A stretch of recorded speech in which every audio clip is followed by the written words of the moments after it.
Kumusta? Magandang hapon po sa inyong lahat mga ka-farmers. So ito na po ang na-harvest natin sa pangalawang harvest sa ating kamatis. So estimated natin na nasa 1,000 kapin kilos. So hindi pa ito po tapos. Meron pang pipitasin namin na kunti. So yun pa lang habang nagpapahinga at na merienda, yan. Umpisahan na ang pag sa medium. Kasi may small na ano. So yun dito banda, yun po ang mga malalaki natin. So ito po ang ating mga napakagandang harvest. So sa susunod mga kapwar ko, mga siguro abot ng mga tatlong ganito no ang ating harvest. So yun nakarami. Nasa mga 3 tons siguro.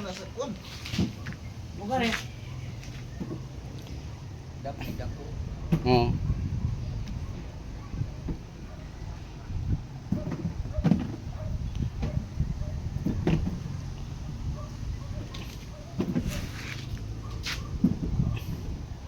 So meron tayong medium na 8 creeks.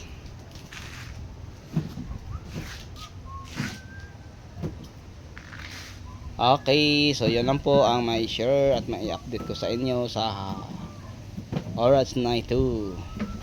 So pangalawang harvest natin to sa ating kamatis. Yan. Alright.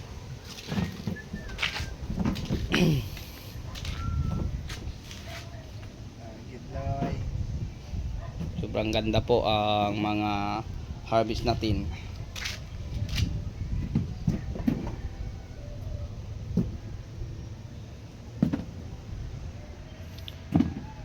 So sa lahat ng mga mahilig sa ganitong usapin, for more details please visit ng mga ibang video natin, lalo na sa mga fertilizer guide natin sa kamatis, sa talong, sa ampalaya at iba pang mga pananim.